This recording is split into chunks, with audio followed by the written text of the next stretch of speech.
nikmatnya kita bisa hadir kembali di majelis ilmu yang mulia ini. Kalau Allah berfirman, innama yakhshallaha min ibadihil ulama, sesungguhnya yang punya rasa khosyah kepada Allah itu hanyalah para ulama. Khosyah itu apa? Khosyah itu biasanya terjemahannya takut. Tetapi khosyah ini bukan hanya sekedar takut saja. Khosyah ini takut tetapi disertai dengan tindakan untuk menyelamatkan diri dari bahaya yang dia takuti. Kalau hanya sekedar takut saja itu kan hanya perasaan. Dulu ketika tahun 2006 gempa bumi di Jogja, saya itu kan masih tinggal di sana. Saya punya teman saya cerita, pas gempa itu ibunya itu karena takut dengan gempa bumi itu malah memegang tembok. Jadi hanya pegang tembok aja. Wah, itu kan bahaya sekali ya. Waktu tembok itu runtuh berarti dia bisa bahaya. Itu namanya takut tapi tidak punya ilmu. Tapi saya punya teman satu lagi, rumahnya hancur 100%. Pada saat itu dia sedang di kamar tidur, tapi dari belakang sampai depan dia bisa lari, ya, keluar dari rumah. Sampai dia cerita ke saya tuh larinya sambil siksak, ya, karena sini jatuh, sana jatuh, jadi seperti di film gitu. Dan sampai luar selamat. Itu gambaran khosyah. Takut tapi punya ilmu, sehingga dia punya cara untuk menyelamatkan diri dari bahaya. Begitu juga lah khosyah yang disebutkan Allah di surat Fatir ini. Innama yakhshallaha min ibadihil ulama. Takut pada Allah dengan disertai ilmu untuk menyelamatkan kita di akhirat nanti, itu hanya bisa dicapai dengan menjadi ulama. Ulama itu jamak dari alim. Alim itu orang yang berilmu. Maka majelis-majelis seperti ini penting sekali agar senantiasa dapat meningkatkan khosyah kita kepada Allah Subhanahu wa ta'ala. Kenapa Islam pada masa lalu 3 generasi terbaik pada masa kekhilafan Umayyah, Abbasiyah, Utsmaniyah, Islam dalam puncak kejayaannya? Salah satu sebabnya karena semangat mereka mencari ilmu. Ada salah satu ahli sejarah menganalisa salah satu sebab kemenangan Islam pada masa lalu dan kemunduran Islam hari ini adalah bisa dilihat indikasinya dari sikap kaum muslimin terhadap ilmu dan hiburan. Kalau orang Islam itu lebih tertarik dengan ilmu dibanding hiburan, maka Islam menang. Tapi kalau kaum muslimin lebih tertarik dengan hiburan daripada ilmu, Islam pasti mundur. Tenggerannya itu juga. Kalau kita pengen tahu ya, orang itu cenderung dengan ilmu atau hiburan. Lihat saja kalau majelis ilmu yang datang berapa orang, kalau majelis hiburan yang datang berapa orang. Itu kan sudah jomplang sekali ya, dan jomplang sekali. Saya pernah lewat di sebuah jalan di kota Solo, saya tidak enak kalau menyebutkan tempatnya. Itu sebuah lokasi yang sangat besar sekali, parkiran itu penuh, sampai jalan raya itu penuh. Ya. Jadi gedung dan tempat parkiran yang sangat besar sekali itu sampai tidak muat nampung parkiran. Sampai rumah saya kita YouTube. Ini acara apa? Kan tinggal lihat lokasinya, penyelenggaranya kan mudah. Alah ternyata cuma Denny Caknan. Cuma itu saja. Itu antusiasmenya luar biasa. Itu standar yang pertama. Standar yang kedua tidak dari gajinya. Ya. Kalau gaji guru itu lebih tinggi daripada gaji artis, berarti Islam jaya. Tapi kalau gaji artis lebih tinggi dari gaji guru, ada alamat Islam pasti mundur. Maka pada masa dulu gaji guru itu gaji yang terbesar. Ya. Apalagi pada masa Khalifah Harun al-Rasyid. Itu kalau dinominalkan ke rupiah gaji guru dalam 1 tahun itu 1 miliar lebih. Itu kalau ada ilmuwan ngarang buku, itu bukunya diserahkan ke pemerintah, nanti buku itu ditimbang. Kalau bobot bukunya 1,5 kilo, dapat emas 1,5 kilo. Itu dulu seperti itu. Tapi hari ini, ya tentunya lebih banyak guru, lebih banyak gaji apa? Gaji artis.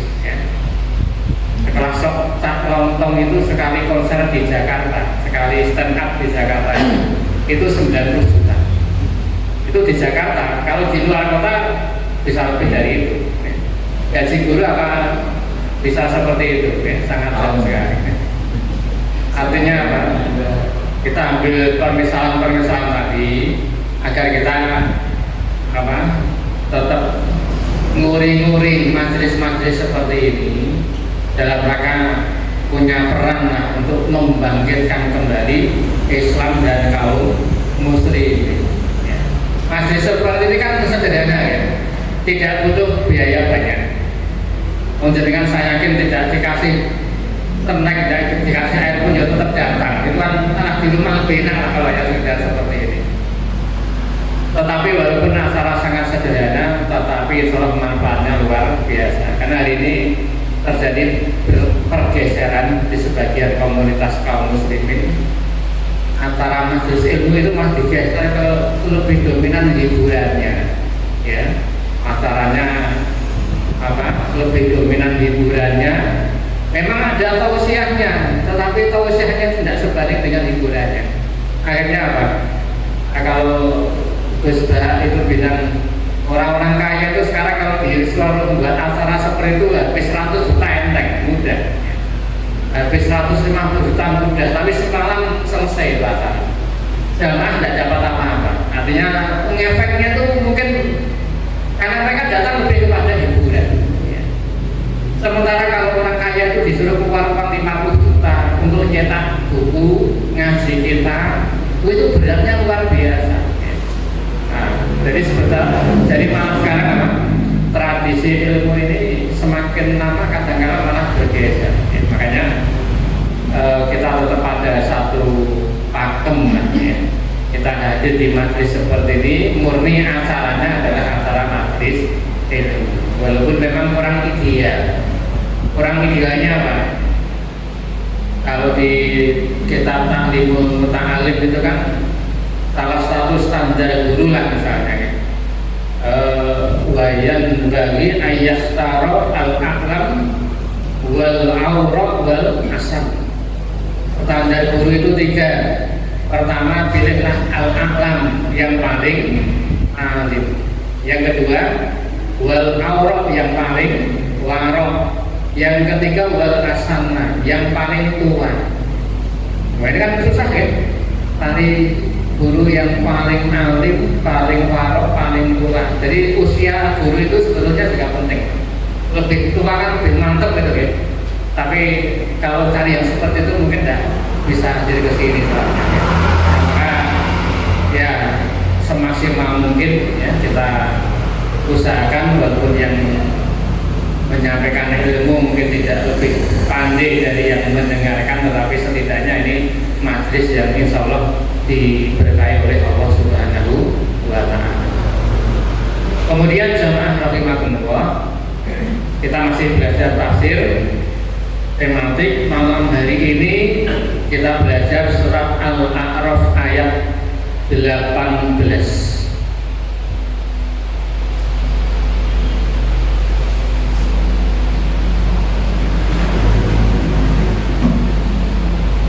A'udzu billahi minasy syaithanir rajim.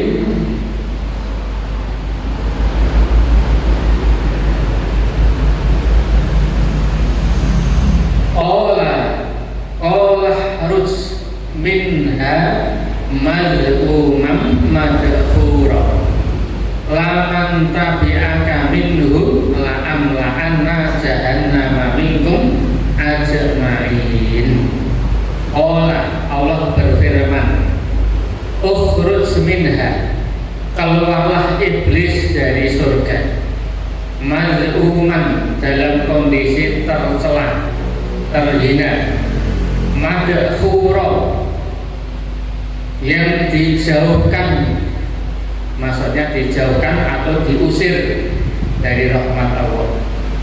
Laman tabi'aka minhum, sungguh siapapun di antara kalian yang ikut mereka, yaitu iblis dan tentaranya, la'amla'anna jahannama minkum ajma'in, sungguh akan aku penuhi jahannam dari kelompok kalian semuanya. Ini saya bacakan dari tafsir Khalidi Rahman Syekh Abdurrahman As-Sa'di. Beliau mengatakan, Qala di ayat ini maknanya Allahu Ta'ala li iblis. Ini Allah sedang berbicara dengan iblis. Apa perkataan Allah kepada iblis? Ukhruj minha mad'uman madhura. Wahai iblis, keluarlah dari surga dalam keadaan tercela dan terusir. Jadi keluar dengan tidak hormat. Padahal dulu iblis ini mulia sekali. Saking mulianya dia ini di jannah berkumpulnya dengan para malaikat. Dosanya satu saja, sampai dia dikeluarkan dari surga, yaitu apa? Tidak mau sujud kepada Nabi Adam. Ketika Allah perintahkan usjudu li Adam, sujudlah kamu kepada Adam, fasajadu illa iblis, semua malaikat sujud kepada Adam kecuali iblis. Aba wastakbar, dia enggan dan sombong. Bahkan sujud kepada manusia tidak boleh, Pak. Bagaimana nih penjelasannya? Sujud untuk berbuat syirik itu dari dulu sampai hari kiamat tetap haram. Apalagi itu syirik ya, Islamnya batal. Sujud untuk menyembah batu misalnya ya, itu sejak Nabi Adam sampai hari kiamat itu syirik. Tetapi kalau sujud itu untuk menghormati manusia, boleh atau tidak? Syariat umat dulu boleh sujud dengan niat apa? Menghormati manusia, bukan menyembah lagi. Kalau menyembah itu tetap syirik ya. Buktinya apa? Buktinya Allah perintahkan kepada iblis untuk sujud kepada Nabi Adam. Kalau iblis itu sujud pada Adam, itu dalam rangka ibadah kepada Allah, melaksanakan perintah Allah. Syariat ini bahkan sampai Nabi Yusuf masih bertahan, sehingga 11 saudara Nabi Yusuf itu di akhir-akhir cerita di surat Yusuf itu semuanya sujud kepada Nabi Yusuf untuk menghormati Nabi Yusuf. Tetapi syariatnya umat Nabi Muhammad sudah tidak boleh lagi menghormati manusia, tidak boleh dengan cara sujud. Nah kalau rukuk bagaimana Pak? Rukuk juga tidak boleh, haram, karena rukuk itu statusnya sama dengan sujud, hanya boleh ditujukan kepada Allah Subhanahu wa Ta'ala. Makanya dulu ketika masa penjajahan Jepang itu beberapa ulama dipenjara. Bahkan ada salah satu kiai dari Tasikmalaya itu sampai dieksekusi mati gara-gara tidak mau rukuk. Rukuknya itu bukan rukuk sholat ya. Karena tentara Jepang saat itu punya tradisi setiap jam 7 pagi itu ada ritual seikiri. Jadi posisi persis seperti rukuk, menghadap ke arah timur untuk menyembah matahari, sekaligus untuk menghormati Kaisar Hirohito. Nah, ketika baca artikel ini penasaran, saya lihat di YouTube itu betul atau enggak. Ternyata saya nemuin ada film hitam putih, ada satu acara dihadiri warga pribumi dan tentara Jepang, itu kursinya menghadap ke barat. Nah, ketika jam 7 pagi ya, itu karena sudah masuk waktu ritual, itu hanya semua peserta balik ke arah timur, rukuk menyembah matahari. Nah, dari tokoh-tokoh Muhammadiyah dan NU sepakat ini syirik ini kalau tidak seperti ini ya. Maka Kiai Haji Hasyim Asy'ari kemudian dipenjara beberapa bulan, sekitar 4 bulan kalau tidak salah. Beliau kemudian dikeluarkan gara-gara santri beliau dari Tebir dan sekitarnya demo kepada pemerintah Jepang, sehingga pemerintah Jepang tidak berani ya memenjara lebih lama. Tapi sempat beliau disiksa ya, sampai telapak tangan beliau dua-duanya terluka. Ini syariat dulu dan sekarang ya. Itu kadang-kadang memang berbeda, tapi secara akidah tetap semuanya sama ya. Ibadah hanya boleh kepada Allah. Kemudian Syekh As-Sa'di mengatakan mu'aiban wa za'mu asyadul aib. Mal'uman di sini maknanya adalah tercela, lebih berat daripada hanya sekedar aib. Dan makna terusir di sini adalah al-mub'ad al-matrudu, dijauhkan dan terusir. Maksudnya apa? Dijauhkan dan terusir dari mana? Dari surganya Allah dan dari rahmatnya Allah Subhanahu wa ta'ala. Kemudian setelah itu Allah berfirman, laman tabi'aka minhum, siapapun yang mengikuti mereka wahai anak Adam. Saya As-Sa'di mengatakan min bani Adam. Nah, yang ini giliran Allah berkata kepada anak Adam ini, yang kalimat berikutnya. Wahai anak Adam, siapapun di antara kalian yang mengikuti mereka, iblis dan bala tentaranya, la'amla'anna jahannam, sungguh akan aku penuhi neraka jahannam. Alamu lamul qasam. Lam di sini maknanya lam sumpah. Berarti saya bersumpah ya, terjemahan bebasnya seperti itu. Sungguh aku bersumpah, aku masukkan kalian ke neraka jahannam kalau sampai kalian mengikuti iblis dan tentaranya. Minkum ajmain, kalian semuanya. Minka wa min dzurriyyatika wa min kuffarin dzurriyyati Adam ajmain. Akan aku penuhi jahanam dengan kalian semua wahai anak Adam, dan seluruh keturunan kalian, dan dari seluruh orang kafir dan keturunan dari kalangan anak Adam. Jadi ayat ini Allah berfirman kepada dua objek. Objek pertama iblis, yaitu Allah mengusir iblis dengan mencela.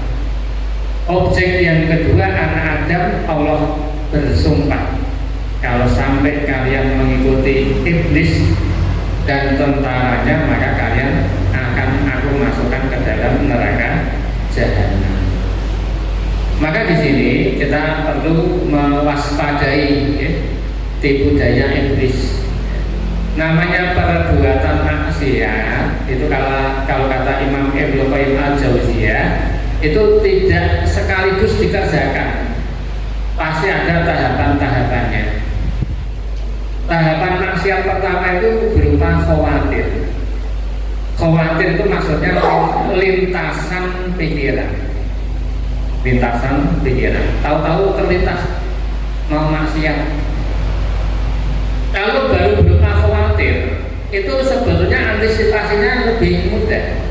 Kita cukup ta'awud saja, memperbanyak zikir, atau kita alihkan ke pekerjaan lain, insya Allah apa? Lintasan pikiran akan hilang. Itu pertama, khawatir.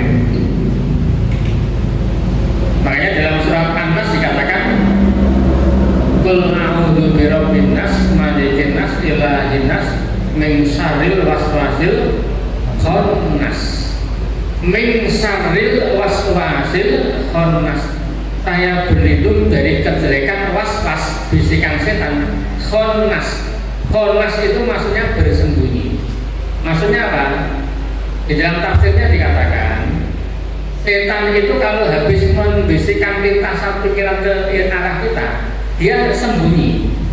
Sembunyinya sebabnya apa? Kalau kita berzikir, begitu kita berzikir, setan sembunyi, konasa. Begitu kita tidak mau zikir, setan kembali lagi memunculkan lintasan pikiran lagi. Itu tahap pertama ya. Namanya apa? Khawatir. Tahapan yang kedua, kalau itu gagal kita bendung, ini nanti mereka jadi namanya irodah, ya, irodah.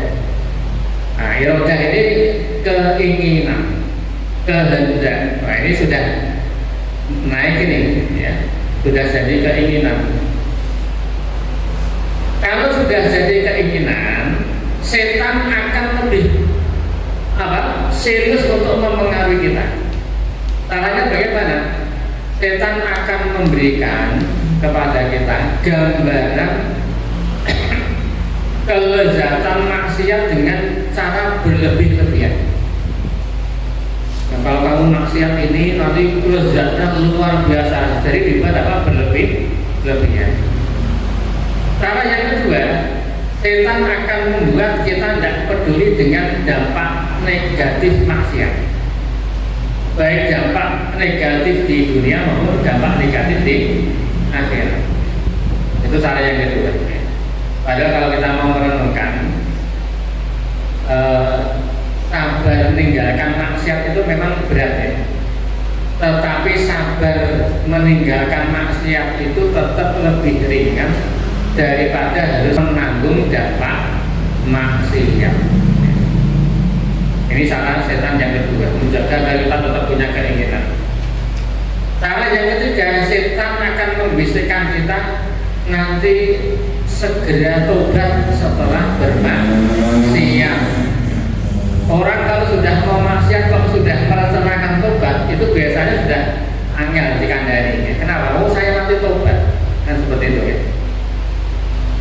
Itu seperti kisahnya saudaranya Nabi Yusuf ketika ada satu orang yang usulkan, oh dulu Yusuf bunuhlah apa? Nabi Yusuf. Awet rofukul ardo, atau buanglah di lokasi bumi yang terpencil. Ya. Akhirnya saran ini ditutup dengan apa? Watakunu min ba'di qauman sholihin. Setelah itu kamu nanti bisa jadi hamba yang soleh lagi. Ya, jadi mau bunuh Yusuf saja sudah direncanakan apa? Nanti akan jadi anak soleh lagi. Ya. Jadi salah satu tanda orang meremehkan maksiat itu, kalau dia mau maksiat sudah merencanakan taubat. Ya. Nah, kalau itu gagal dibendung, nah, tahap ketiga apa? Sudah menjadi azam. Wah, azam itu sudah tekad bulat. Ya. Dia sudah persiapan, ya. Persiapan untuk apa? Mempersiapkan kemaksiatannya. Nah, kalau sudah seperti itu, setan sudah meningkatkan. Setan akan kerahkan bala tentaranya sampai bagaimana firman Allah Subhanahu wa taala, alam taro arsalna sayatina alal kafirina ta'uzuhum azza. Tidakkah kalian lihat kami utus para setan kepada orang kafir, termasuk orang-orang yang mau maksiat itu ya, ta'uzuhum azza. Bahkan sekeras mungkin membujuk kita untuk berbuat maksiat. Sampai level orang itu kalau tidak atau belum maksiat, dia akan terus gelisah. Jadi kalau sudah tahapannya azab, itu dia terus gelisah kalau maksiat itu belum tersalurkan. Ya. Itu seperti orang masang sesaji sesajen itu nek dicegah mau sesajen itu sirik misalnya gitu ya, kita kasih tahu dia kan gelisah terus ya. Karena akidahnya itu apa? Kalau saya tidak masang sesajen, wah nanti saya akan bahaya kan begitu ya, gelisah terus ya. Itu apa? Azab. Nah kalau azab nggak bisa kita bendung juga, baru tahap keempat. Tahap keempat itu baru mengerjakan maksiat itu ya. Jadi ada tahapan-tahapannya. Maka di kesempatan malam hari ini saya akan melengkapi tafsir ini dengan penjelasan Imam Ibnu Qayyim Al-Jauziyah. Bagaimana sebetulnya urutan-urutan gangguan setan itu, sehingga kita tidak mudah-mudahan bisa tidak terperdaya dengan dengan mereka.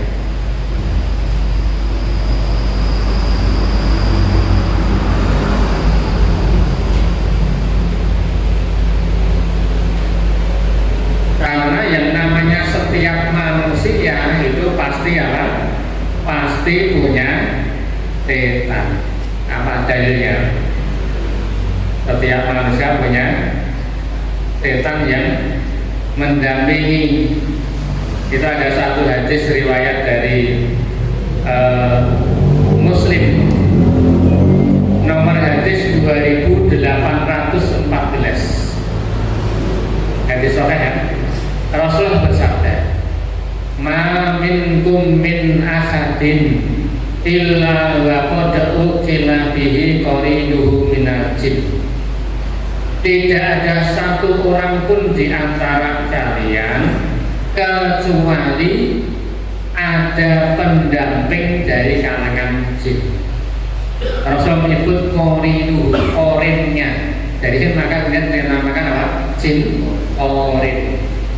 Orin itu maksudnya mendampingi. Kenapa kok dipakai lafaz orin? Padahal orang yang dekat dengan kita itu kan namanya banyak ya. Ada namanya sohib atau sahabat, ada sodik, itu juga teman dekat juga. Ada zauj, suami atau istri. Itu kan semuanya adalah kata-kata yang menunjukkan dekat dengan kita semua kan. Tetapi orin itu adalah sesuatu yang dekat dengan kita, yang kedekatannya sangat unggul dibanding yang lain. Karena orin itu 24 jam. Kalau zauj, suami atau istri kan tidak mungkin 24 jam, apalagi sahabat ya. Tapi namanya orin itu sesuatu yang nempel dengan kita. Maka kemudian jin yang mendampingi kita ini namanya orin ya. Orinuhu minal jin. Maka para sahabat bertanya, qalu wa iyyaka ya Rasulullah, apakah jenengan juga didampingi dengan jin juga ya Rasul? Rasul mengatakan wa iya ya, saya juga didampingi jin. Illa anna waha a'anani alaihi fa aslama. Tetapi jin yang mendampingiku itu sudah masuk Islam. Fala ya'muruni illa bi khairin, maka dia tidak memerintahkan kepadaku kecuali memerintahkan kepada kebaikan ya. Tetapi berarti apa? Selain jinnya Rasul semuanya sifatnya setan semuanya. Sifatnya apa? Setan semuanya. Jadi faktor perusak kita itu ada dua. Faktor luar namanya setan, yaitu jin kafir. Dan setan itu minal jinnati wan nas, setan dari kalangan jin, ada setan dari kalangan manusia. Jadi setan itu kata sifat, baik jin atau manusia yang nyuruh kita kepada kemaksiatan, maka itu berarti apa? Punya sifat setan ya. Bedanya setan dari kalangan jin tidak bisa kita lihat. Kalau setan dari kalangan manusia bisa kita lihat. Faktor luar setan, faktor dalam apa? Nafas, jiwa kita sendiri. Inna nafsa la ammaratun bisu. Sesungguhnya jiwa kita ini memang tabiatnya nyuruhnya kepada kejelekan. Maka nanti di bulan Ramadan itu kan begitu malam Ramadan Sofit jadi sayatin, setan itu dibelenggu, kan itu kan? Kenapa kok setan dibelenggu banyak orang masih maksiat? Itu berarti orang itu jiwanya memang sudah rusak. Sehingga tanpa diganggu setan saja jiwanya sudah otomatisasi melakukan maksiat. Ya. Dibimbing setan 11 bulan, dilepas sebulan sudah tinggal melanjutkan saja kebiasaan apa? Maksiatnya. Ya. Ini kita bukan menilai orang lain ya di bahas ini ya. Kita nilai diri kita. Berarti nanti kalau Ramadan kita juga nggak berhenti maksiat kita, berarti memang jiwa kita sudah rusak. Ya. Sudah rusak. Kita kembali kepada perkataan Imam Ibnu Qayyim Al-Jauziyah. Beliau mengatakan,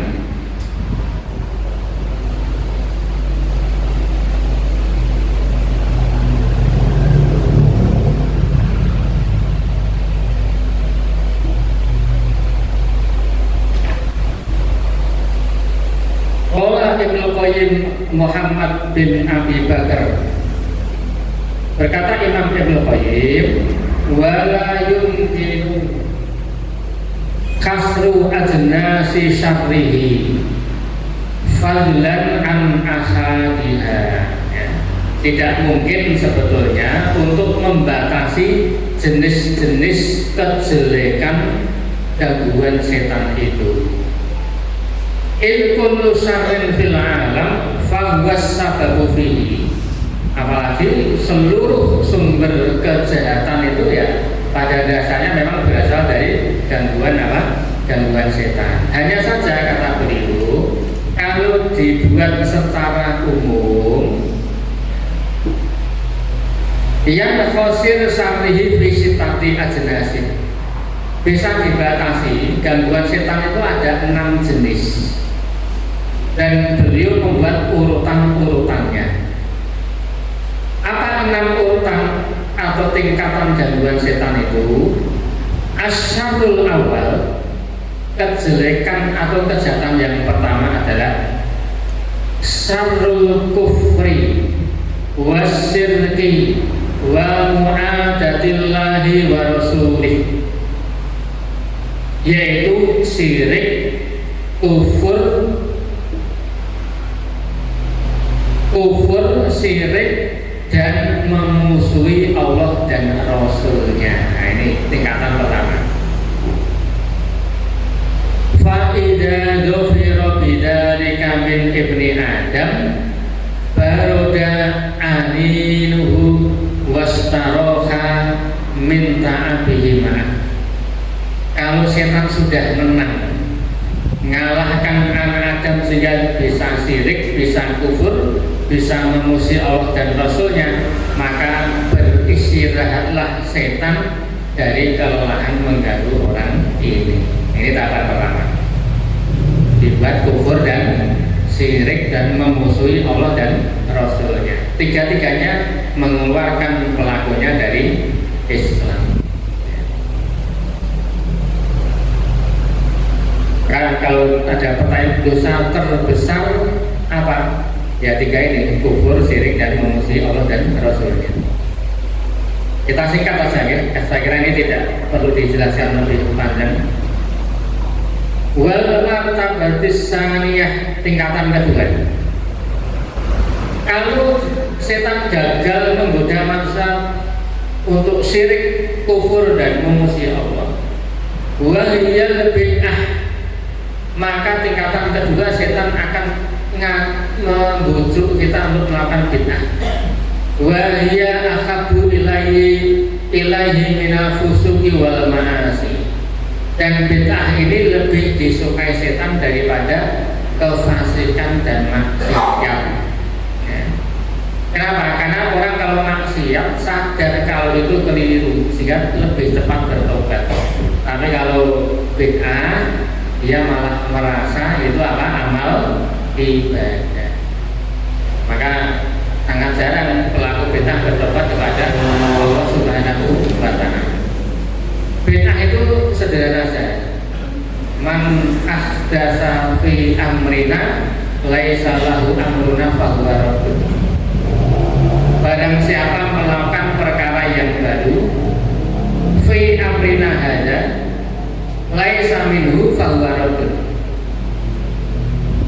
Perkara baru, man ahdatsa fi amrina, barang siapa yang membuat perkara baru dalam urusan kami, ya, yang tidak ada tuntunannya, maka dia tertolak. Jadi standarnya 3 saja. Pertama, Pak, perkara itu perkara yang baru. Yang kedua, dalam urusan agama Islam. Yang ketiga, tidak ada dalilnya. Dan kalau 3-3-nya terkumpul berarti itu bid'ah. Ya. Ini tingkatan yang kedua. Yang terpenting kita harus bersikap insaf atau tawassul dalam mensikapi istilah bid'ah. Jangan sampai terlalu berlebih-lebihan sehingga perkara yang sebetulnya ikhtilaf di kalangan ulama dengan ikhtilaf yang muktabar kita anggap bid'ah. Ini keliru, ya. Contohnya apa, Pak? Contohnya qunut subuh, ini ikhtilaf muktabar, ya. Karena sumber perselisihan antara Imam Syafi'i dan Imam Malik, juga mazhab ini ada qunut, ya, qunut subuh. Sementara mazhabnya Hambali dan Hanafi tidak ada qunut subuh. Sumbernya sama-sama satu dalil, karena berbeda dalam menilai satu rawi namanya Abu Ja'far Ar-Razi. Sebagian menilai beliau ini orang yang sikoh sehingga hadisnya bisa dipercaya, sebagian mengatakan hadisnya apa? Dhaif. Ini contohnya perbedaan yang muktabar, ya. Tidak boleh kita anggap ini sebagai apa? Bid'ah yang menjalankannya maupun yang meninggalkannya. Tapi juga jangan terlalu longgar sehingga asal orang itu niatnya ibadah boleh, ya. Karena Allah Rasul bersabda, Inna Allaha la yanzuru ila ajsamikum wala ila suwarikum. Allah itu tidak melihat badan kalian dan wajah kalian. Maksudnya apa? Nanti wajah dan badan kita itu tidak dihisab. Kita gemuk atau kurus, tinggi, pendek, itu tidak ada asaran hisab. Walakin yang dulu ila qulubikum wa a'malikum. Tetapi nanti yang dihisab Allah hati dan amal zahir kita. Maka kalau ada pelaku bid'ah, yang penting saya niatnya baik, ya, itu keliru. Kenapa? Nanti yang dihisab bukan niatmu yang baik, tapi amal zahirmu itu nanti juga dihisab. Kalau amalmu bertentangan dengan sunnah Nabi, ya berarti itu apa? Keliru. Maka kalau ada orang ngaku beramal soleh tapi tanpa tuntunan dari Nabi, itu namanya bukan amal soleh, tetapi amal yang mirip dengan amal soleh. Itu aja, mirip aja, ya, tapi tidak ada apa? Dasar hukumnya, ya, tidak ada turunannya. Kalau tahap yang kedua ini setan masih gagal juga. Al-martabatis salisan, martabat yang ketiga, minasari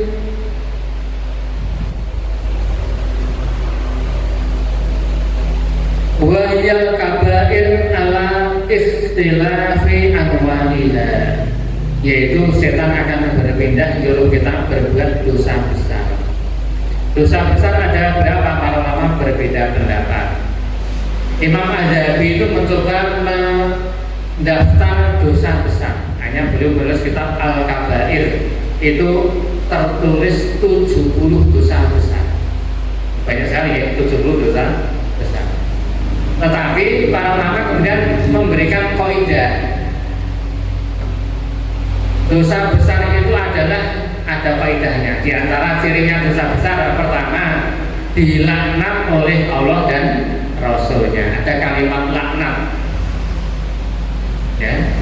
La'ana Rasulullah sallallahu alaihi wasallam, apa misalnya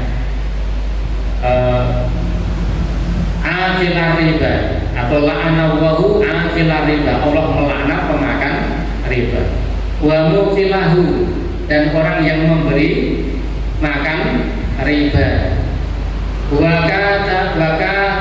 wakatibahu penulisnya, wasahidaihi dua saksinya. Nah, ini berarti riba dosa besar karena ada kalimat laknat. Apalagi di Quran itu banyak sekali ayat-ayat yang menunjukkan dosa riba itu dosa besar. Yang kedua, kalau ada ancaman neraka, nah riba itu diancam neraka juga, diancam perang oleh Allah di Quran itu. Kalau ada ancaman neraka, ya hadis menjelang pemilu yang sering kita dengarkan, ar-rasi wal murtasi finna, orang yang memberi suap dan yang menerima suap di dalam neraka. Ya, berarti ini penyuap dan penerima itu apa? Melakukan dosa besar atau dosa yang diancam dengan hak khusus dari Quran dan Sunnah.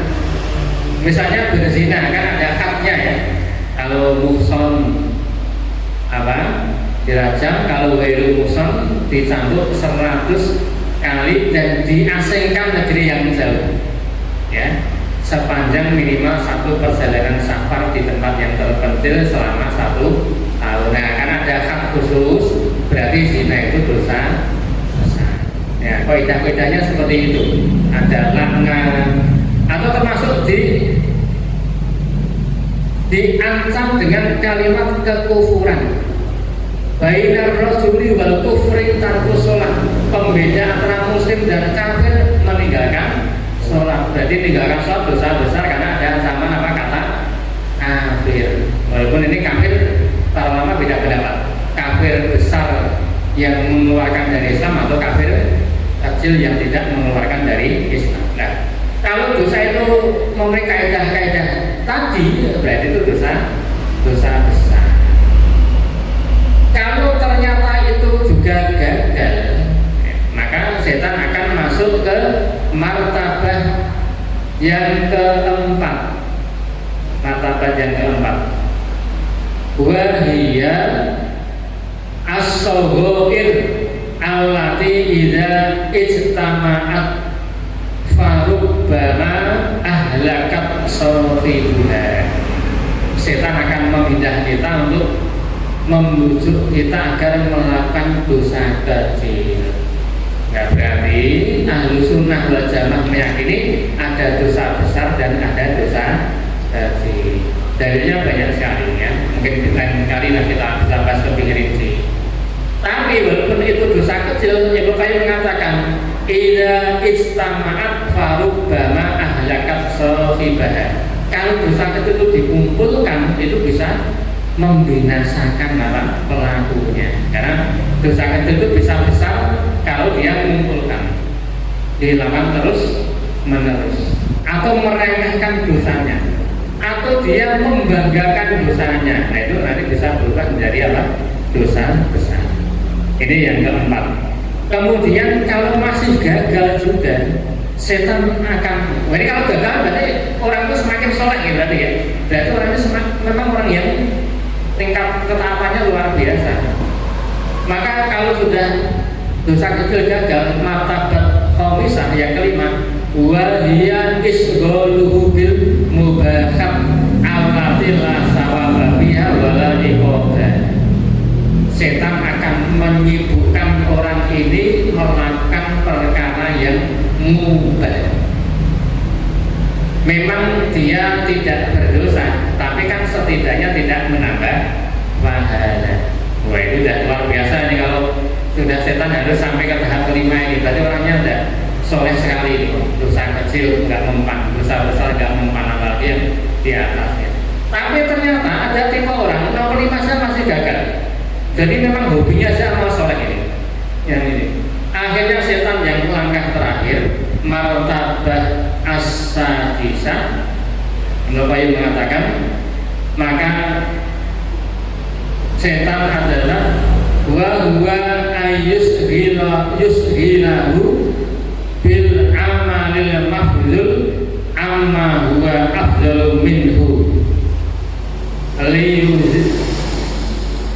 liyuzikha anhu al-fadilah wa yafutahu sawabul amali al-fadil setan akan menyibukkan orang ini tetap beramal soleh.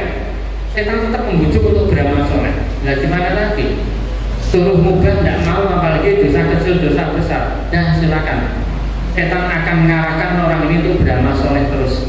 Tetapi akan memilihkan amal soleh yang mafdul, kurang afdol, tapi malah meninggalkan yang lebih afdol. Memang tetap dapat pahala, tapi setidaknya pahalanya tidak banyak-banyak. Sampai seperti itu ya. Maka ini pentingnya kita belajar fikih biar tahu mana amal yang hukumnya wajib, mana yang hukumnya sunnah, biar tahu prioritas ya. Yang wajib berarti lebih afdal. Sama-sama sunnah, mana yang muakkadah, mana yang ghairu muakkadah, biar tahu mana yang afdal, mana yang mafdul ya. Coba misalnya begini, kita hadir di sini 1 jam. Dengan jenengan di rumah saja sholat sunnah 1 jam, enak mana Pak? Enak hadir di sini kan ya? Duduk-duduk saja kok, ketemu sama teman-teman minum, ya. Sholat 1 jam itu kan beratnya luar biasa. Tapi Imam Syafi'i mengatakan lebih afdal kita hadir di majelis ilmu 1 jam daripada sholat malam 1 jam. Sehingga para ulama mengatakan mencari ilmu itu sholat sirriyah, sholat yang tersembunyi. Kenapa lebih afdal? Karena ilmu itu kalau kita cari itu nanti dampaknya amal yang mutaaddi. Ada dampak yang merembet kepada orang lain. Karena nanti bisa kita sampaikan kepada orang lain kan ya, kepada anak-anak kita, mungkin kepada teman-teman kita. Jadi mutaaddi, merembet ya. Setidaknya meningkatkan kualitas iman kita. Karena cari ilmu itu tak tahu peluang amal baru, kemudian malah mengkoreksi amal kita yang keliru, mengkoreksi keyakinan yang keliru ya. Tapi kalau sholat itu kan ibadahnya qasirah, yang sifatnya tidak merembet, fadilahnya hanya untuk kita sendiri. Nah ini kan pentingnya tahu mana yang afdal, mana yang kurang afdal, seperti itu. Saya kira demikian, walaupun ini sangat singkat sekali, 6 tahapan setan mengganggu manusia ya. Berhubung sudah jam 9 ya, biar tidak terlalu malam, kita selesaikan saja. Sebelum kita akhiri, mungkin ada yang mau disampaikan.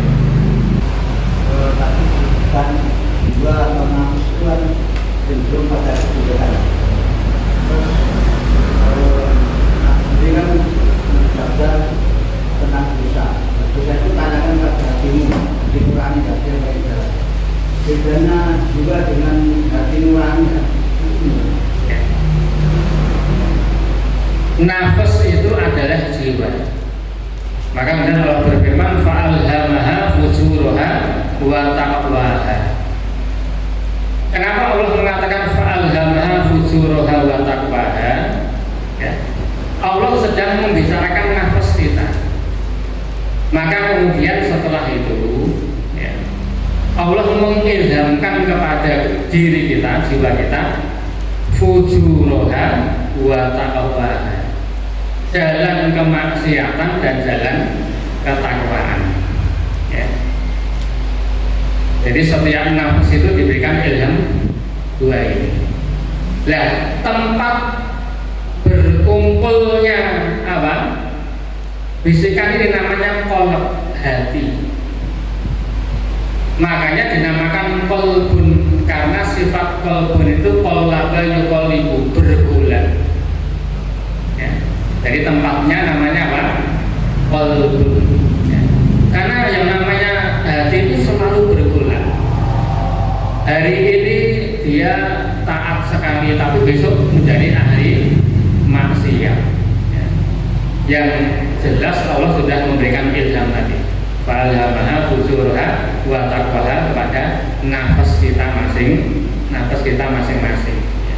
Dulu kan kita itu hanya jasad di janin ibu kita, umur 120 hari sudah dikasih roh.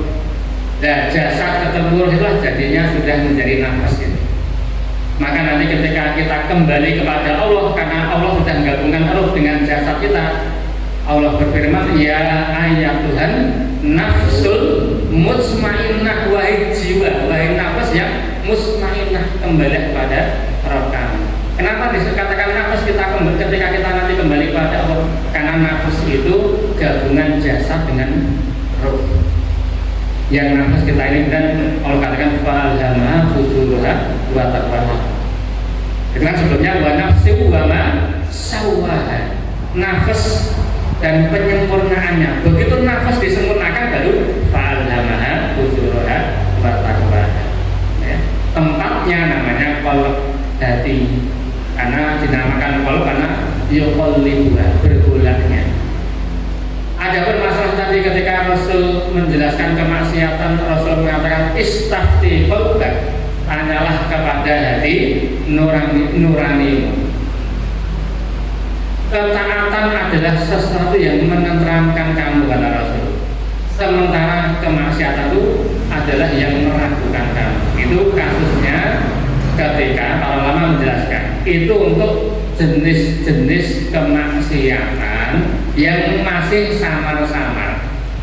Itu pertama, aturan pertama ngamalkan hadis ini.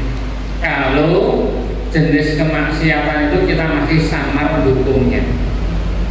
Kalau kemaksiatan sudah jelas hukumnya, tidak usah tanya hatimu, itu tidak usah, dalilnya sudah jelas. Ya. Ini saya mau minum khamr, dosa atau tidak? Anda boleh pakai hadis ini. Kenapa? Khamr itu sudah jelas dalilnya bahwa itu apa? Istaftikul, tanya hati nuranimu tidak berlaku. Syarat pertama itu.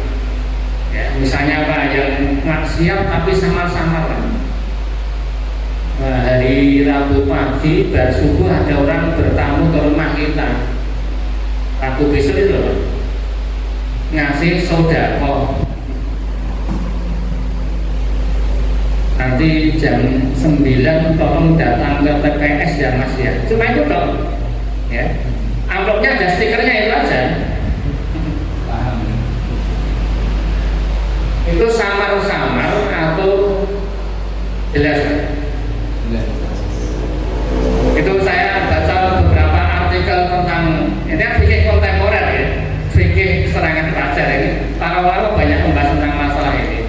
Anggaplah itu samar-samar, maka istaftikul, tanyalah hati nurani. Para ulama menyarankan, bukan menyarankan, para ulama memerintahkan. Terlepas masalah hukum itu sangat detail sekali. Ditolak, ya, ditolak. Maka kondisi yang sama-sama istaftikul. Syarat yang kedua, hadis ini boleh diamalkan kalau orang ini memang hatinya bersih. Kalau orang itu hatinya sudah kotor, istaftikul, tanya hati orang ini tidak ada gunanya. Ya. Lalu apa? Para artis yang mengumbar aurat itu, ya, itu ketika mereka tampil lancar, bayarannya banyak, itu dia merasa tenang kok hatinya. Kalau ditanya, enggak, kamu itu maksiat, istaftikul, tanya hati nurani kamu. Hati nurani saya itu tenang dan bahagia, jawabnya seperti itu ya. Maka syarat yang kedua di sini hanya bisa diamalkan untuk orang-orang yang bersih hatinya. Jadi ada dua ya. Untuk maksiat yang sama-sama, hukumnya kita belum tahu. Yang kedua apa? Orangnya memang hatinya bersih. Pada masa Pak Harto lengser itu kan banyak orang di sidang gara-gara kasus korupsi dan sebagainya. Itu kan ada alat pendeteksi kebohongan, kan ada ya. Jadi begitu dia diinterogasi itu dipasangi kabel-kabel. Kalau dia berbohong, itu kan ternyata orang enggak berbohong itu ada ini apa istilahnya, mekanisme tubuh yang berubah sehingga ada getaran, alat itu jadi bunyi, Pak. Akhirnya kan ketahuan ya kalau dia bohong, kan gitu ya. Teknis kerjanya seperti itu.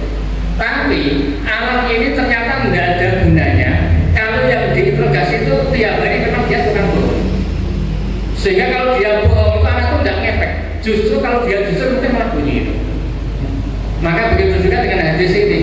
Kalau orangnya hatinya kotor, istaftikul, malah semua masa dianggap tenang-tenang saja. Gitu ya. Ini penempatan hadis tadi sekali juga menjelaskan tentang apa kondisi mesin nafas, dan nafas ini memang asal karakter dasarnya memang memerintahkan kepada kebaikan.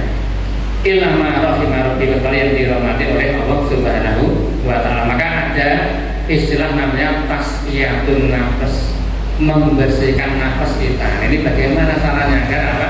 Nafas kita itu bisa bersih, ya, dengan mencari ilmu, dengan memperbanyak zikir, memperbanyak tilawah Quran, banyaklah ya. Dengan ada satu cabang ilmu yang dikhususkan oleh para ulama, namanya apa? Tasqiyatun nafas. Saya kira demikian, mudah-mudahan ada manfaatnya.